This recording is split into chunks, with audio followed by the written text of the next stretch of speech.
Assalamualaikum warahmatullahi wabarakatuh. Perkenalkan, nama saya Arif Hidayatullah dengan NIM E3221082-3 dari golongan B. Di sini saya akan mempresentasikan tugas akhir saya, yaitu tugas akhir workshop komputasi awan dengan judul Deployment WordPress in Kubernetes with MySQL and Database PHP-MyAdmin. Nah, pertama-tama saya akan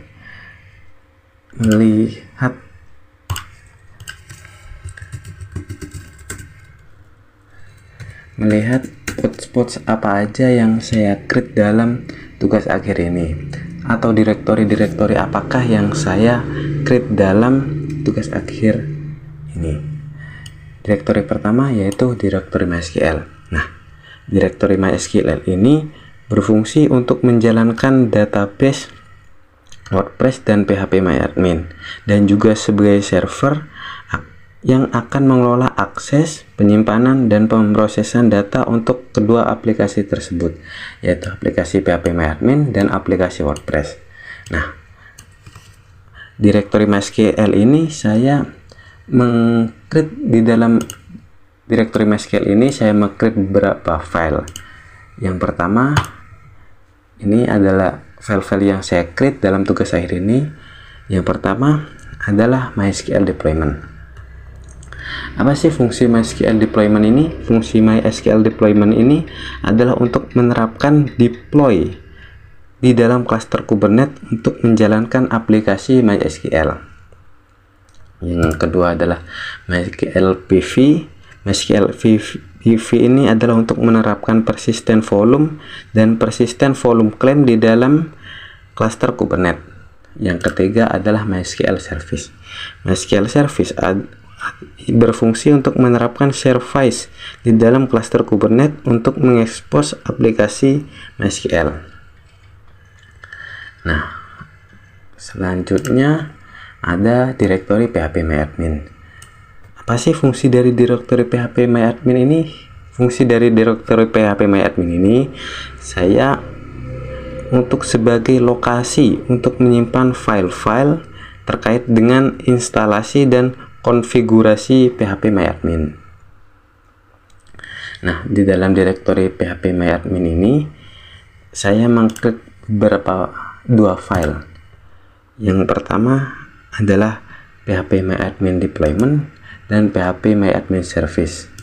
PHP-MyAdmin deployment ini berfungsi untuk memberikan atau merupakan YAML manifest file untuk membuat sebuah deployment di Kubernetes yang akan menjalankan aplikasi PHP-MyAdmin.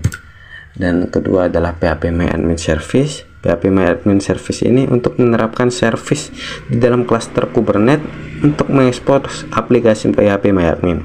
Service ini akan diakses melalui node pod yang akan memetakan port 80 pada semua node dalam cluster ke port 80 pada port-port yang memiliki label app.2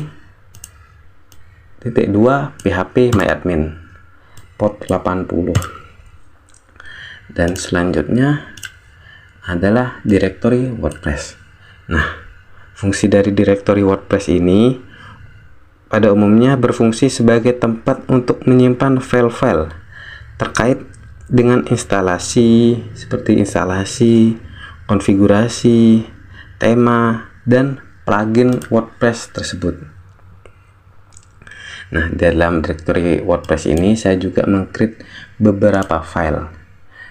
Yang pertama adalah WordPress deployment. Nah, WordPress deployment ini memberikan YAML manifest file untuk membuat sebuah deployment di dalam Kubernetes yang dapat menjalankan aplikasi WordPress. Yang kedua, WordPress PV. WordPress PV atau WordPress Persistent Volume ini digunakan untuk menyimpan persistent volume. Di sini ada dua PV, yaitu persistent volume dan persistent volume claim. Persistent volume ini digunakan untuk menyimpan data yang bersifat untuk menyimpan data yang persisten di dalam klaster Kubernetes. PV mewakili volume fisik yang tersedia untuk digunakan oleh pod-pod di dalam klaster.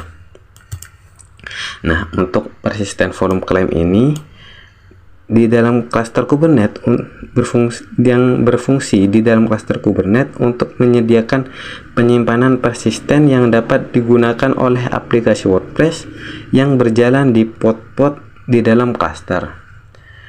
Dan yang ketiga ada WordPress Service. Nah, WordPress Service ini berfungsi untuk mendefinisikan sebuah objek service di dalam Kubernetes.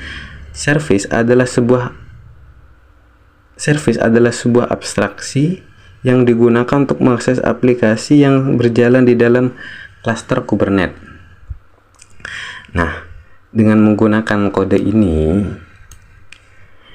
dapat menerapkan objek service di dalam klaster Kubernetes untuk mengekspos aplikasi WordPress yang berjalan di pod-pod yang memiliki label yang sesuai. Nah, selain beberapa file yang telah saya jelaskan barusan, ada juga file project secret.yaml ini. Apa sih fungsi dari project secret ini? Fungsi dari project secret ini digunakan untuk menyimpan dan mengelola data sensitif seperti kata sandi,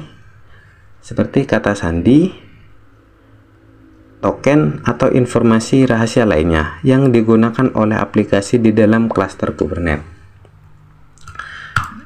Nah, setelah saya meng-create semua file-file tersebut, kita dapat mengecek service list atau yang berjalan. Kita bisa mengecek berhasil atau tidaknya melalui Minikube service list. Nah, ini ada keluar. Kita biasanya akan mendapatkan URL dari phpMyAdmin dan URL WordPress. Nah, kita buka URL phpMyAdmin.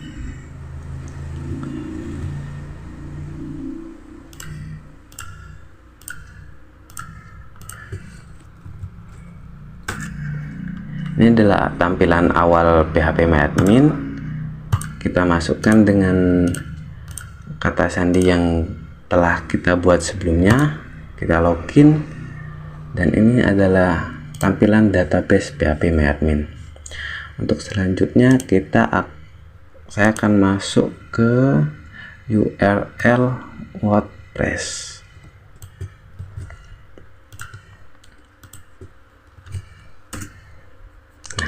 Ini adalah tampilan awal WordPress yang telah saya buat. Nah, untuk tampilan saya tidak terlalu mengotak-atik lebih jauh karena saya berfokus kepada fungsi yang ada di dalam WordPress ini. Nah, untuk gimana sih? Maksudnya di sini ada komen. Ini adalah contoh komen-komen yang telah saya buat. Nah, di sini saya memasukkan komen, ada name, ada email, dan ada website.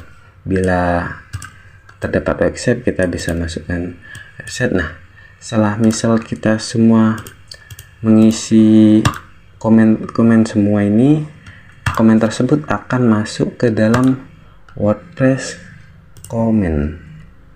Nah, ini adalah contoh WordPress komen yang telah saya coba sebelumnya.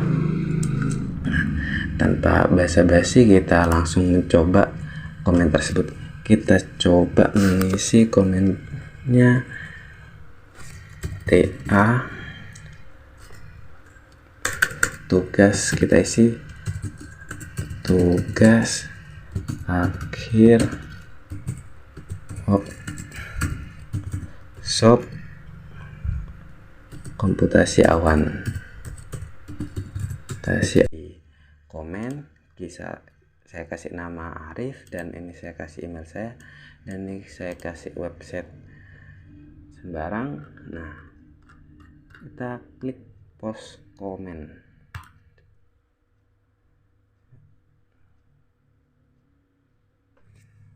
Kita tunggu. Nah, kalau seperti ini komennya udah hilang, berarti udah masuk ke database. Komen kita restart dan nah ya masuk. Nah, gimana sih cara masuk ke tampilan WordPress admin? Nah, kita lihat di dalam tampilan admin WordPress saya. Kita kasih /wp admin, kita masukkan username yang telah terisi. Nah, ini adalah tampilan WordPress admin saya. Kalau mau nge-create atau mengedit sebuah template WordPress, bisa pergi custom your site. Ini adalah saya mengcustom site saya mengcustom WordPress saya. Ini kita bisa rubah-rubah namanya, atau kalau mengganti template bisa pergi ke appearance theme. Ini ada, kita klik tanda panah.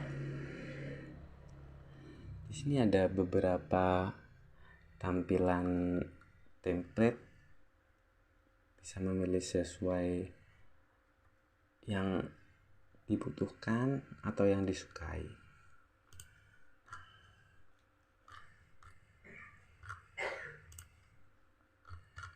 Kita masuk ke tampilan awal. Setelah kita login menggunakan WP admin, maka di WordPress atau di WordPress yang sebelumnya kita buka, di sini ada tampilan custom site ini, dan ini juga custom. Mungkin sekian yang dapat saya jelaskan dalam workshop komputasi awan ini. Kurang lebihnya mohon maaf. Assalamualaikum warahmatullahi wabarakatuh.